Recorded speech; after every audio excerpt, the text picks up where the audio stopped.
दूसरा पित्त का हिस्सा बहुत क्लियर है, एकदम स्ट्रेट फॉरवर्ड है कि घी ज्यादा खाएंगे पित्त आपका हमेशा सम रहेगा। और ज्यादा घी खाने का जो समय है वो बारिश के दिनों में और ये जो गर्मी के दिन होते हैं ना, उस समय घी ज्यादा खाइए ताकि पित्त को कंट्रोल करके रखे। और वात के लिए मैं पहले ही बता चुका हूं, शुद्ध पित्त। अभी ये जितनी बात है आप सोचो कितनी सरल है, बस हमें अपनी जीवन शैली में थोड़ा बदलाव करना है। जीवन शैली में बदलाव से पहले मन में संकल्प लेना है कि जी हम तो ऐसे ही चलेंगे, दुनिया जिधर जाए जाए हमें उससे मतलब नहीं, हम तो ऐसे चलेंगे। तो ये 3 चीजें अगर आपने देख ली तो बहुत अच्छा है। अब थोड़ा आगे चलें, अब और दूसरी चीजों पे मैं चलता हूं कि और कौन कौन सी चीजें हैं जो आपके आसपास हैं और आपके वात पित्त कफ तीनों को सम पे लाने में मदद कर सकती है। ये तीनों समभाग में रहें तो अच्छा होता है। और कौन कौन सी चीजें हैं? तो भागवती जी कहते हैं रसोई के बाहर जाने की जरूरत ही नहीं, सब वहीं है। भागवती जी ने एक सूत्र लिखा है, दुनिया का सबसे बड़ा औषधि केंद्र हमारा रसोई घर है। सबसे बड़ा औषधि केंद्र रसोई घर है। अब दुर्भाग्य से हम रसोई में जिनको मसाला कहते हैं ना, मसाला, वहां मसाला कुछ नहीं है, सब औषधि है। मसाले का और औषधि का अंतर मालूम है?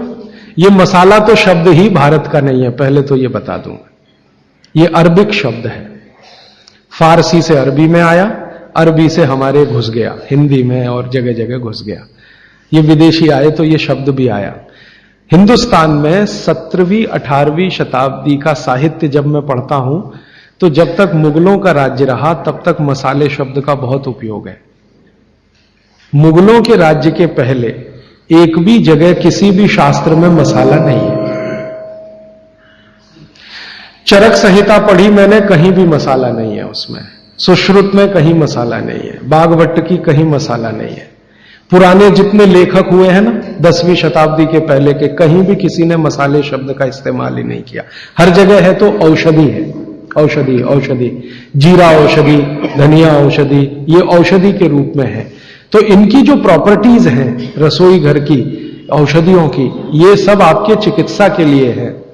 अब मुझे समझ में आता है कि हमारे पुराने जमाने की माताएं बहनें, जो हमारी दादी हैं, नानी हैं, उन्होंने अपनी अपनी बेटियों को जो कुछ सिखाया, सब्जी बनाना तो क्या क्या डालना, जीरा चाहिए, धनिया चाहिए, हींग चाहिए, मात्रा कितनी कितनी चाहिए, वो सब बड़े वैज्ञानिक और चिकित्सक लोग रहे होंगे। क्योंकि रोज हमारे शरीर में वात पित्त कफ की स्थिति सम और असम होती रहती है। आप जानते हैं सुबह जो है ना वात ज्यादा होता है शरीर में, सुबह सुबह, दोपहर को पित्त ज्यादा होता है, शाम को कफ ज्यादा होता है। तो ये पूरे 24 घंटे में ऊपर नीचे होता रहता है। तो 24 घंटे में जो वात पित्त कफ ऊपर नीचे होता रहता है, तो सब्जियों में उसी के हिसाब से औषधियां डाली जाती है। जैसे दोपहर की सब्जी बने, दोपहर की, तो मेरी दादी को मैंने देखा था कि दोपहर की सब्जी बनाएगी तो अजवाइन जरूर डालेगी उसमें, और वही सब्जी रात को बनाती थी तो अजवाइन नहीं डालती थी। तो एक दिन मैंने दादी से पूछा कि यही सब्जी दोपहर को मैंने खाई तो इसमें अजवाइन थी, शाम को खाई तो नहीं, क्यों? तो उसने उत्तर तो नहीं दिया। तो उसने कहा मेरी मां ने ऐसा सिखाया। बस बात खत्म हो गई। अब उस समय मैं भी मान लिया कि ठीक है उसकी मां ने सिखाया। अब जब मैंने काम शुरू किया ये चिकित्सा पर, तब मेरे समझ में आया कि अजवाइन जो है पित्तनाशक है। घी के बाद, देशी गाय के घी के बाद जो सबसे ज्यादा पित्तनाशक दूसरी कोई चीज है तो वो अजवाइन है। और दोपहर को पित्त भड़कता है, आप जानते हैं, और वो स्वाभाविक है क्योंकि खाना खाने के लिए पित्त भड़कना ही चाहिए। तो उस समय अजवाइन डाली जाती है सब्जी में, क्योंकि दोपहर को ही शरीर को अजवाइन की जरूरत होती है पित्त को सम पे लाने के लिए। तो भारत में ज्यादातर माताएं बहनें ये बात जानती हैं कि दोपहर की सब्जी में अजवाइन चाहिए। दोपहर का दही है ना, दही का मट्ठा, उसमें भी अजवाइन का बघार लगता है। दोपहर की जितनी भी चीजें हैं ज्यादातर अजवाइन ग्रस्त होती है या अजवाइन से बनती हैं, क्योंकि पित्त को सम पे रखना है। तो आप सोचो जो लोग ये कर रहे हैं वो बिना कहे कितना बड़ा काम कर रहे हैं, हमने उसका वैल्यूएशन नहीं किया, ये हमारी मूर्खता। हमारे यहां तो एक बहुत बड़ा दुष्कर्म इस देश में हुआ है। अंग्रेजों के हम गुलाम हो गए तो सब कुछ हम भूल गए, अपनी चीजें। अंग्रेजों ने जो सिखाया वही हमें याद है। तो हम जीडीपी का कैलकुलेशन करते हैं अंग्रेजों के फॉर्मूले से। जीडीपी निकलता है इस देश का, ग्रॉस डोमेस्टिक प्रोडक्ट। तो मैंने बहुत बार इस देश के अर्थशास्त्रियों से पूछा कि जीडीपी में आप विचित्र विचित्र कैलकुलेशन करते हैं। जैसे भारत की पुलिस है, उस पर जो खर्चा हो रहा है वो जीडीपी का हिस्सा है। अगर चोरियां बढ़ी, डकैतियां बढ़ी तो पुलिस का खर्च बढ़ेगा तो जीडीपी बढ़ेगा। और प्रधानमंत्री छाती ठोक के कहेगा मेरे जमाने में जीडीपी 10% से ऊपर बढ़ गया। सो व्हाट, पुलिस का खर्च बढ़ गया, माने चोरियां बढ़ गई, डकैतियां बढ़ गई, अत्याचार बढ़ गए, अनाचार बढ़ गए, तो जीडीपी बढ़ गया, तो क्या बड़ी बात है। तो हमारे जो जीडीपी के कैलकुलेशन है बड़े विचित्र हैं। इसमें चोरी हो, डकैती हो, लूट मारी हो तो जीडीपी बढ़ेगा, लेकिन माताएं बहनें घर में जो करती रहती हैं वो जीडीपी में है ही नहीं, कैलकुलेशन ही नहीं है उसका। भारत सरकार कोई कैलकुलेशन नहीं करती कि किसी माँ ने 1 किलो पापड़ बना दिए तो जीडीपी बढ़ा कि नहीं, तो कहते हैं जी मालूम नहीं बढ़ा कि नहीं बढ़ा, क्योंकि कैलकुलेशन नहीं है। किसी माँ ने दाल की बड़ी बना दी 5 किलो दाल की, तो जीडीपी बढ़ा कि नहीं बढ़ा। आपका मन क्या कहता है, बुद्धि क्या कहती है, बढ़ा कि नहीं बढ़ा।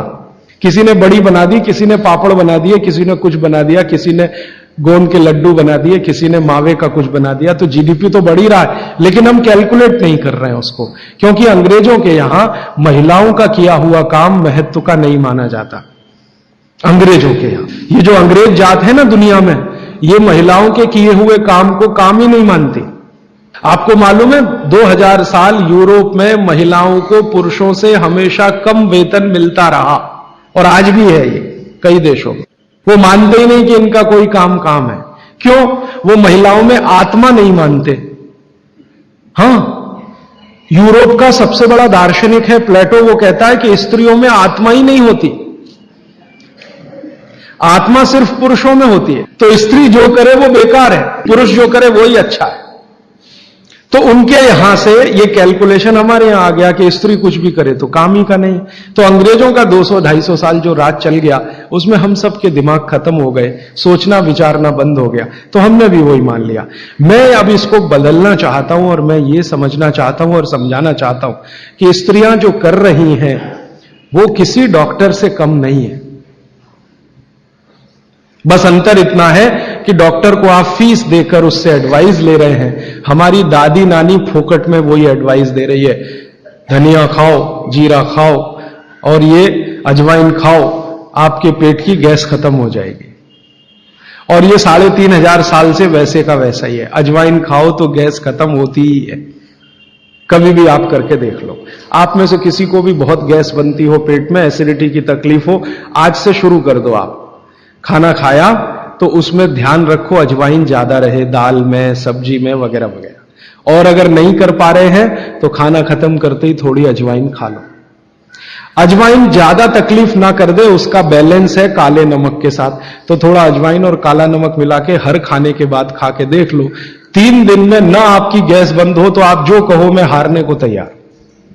ये गारंटी मैं नहीं दे रहा हूं, ये गारंटी अजवाइन दे रही है, मेरी गारंटी नहीं है, अजवाइन की गारंटी है। तो वो कहते हैं बागवट जी कि पित्त को सम रखने के लिए हमारे रसोई में घी के बाद जो दूसरी चीज है वो है अजवाइन।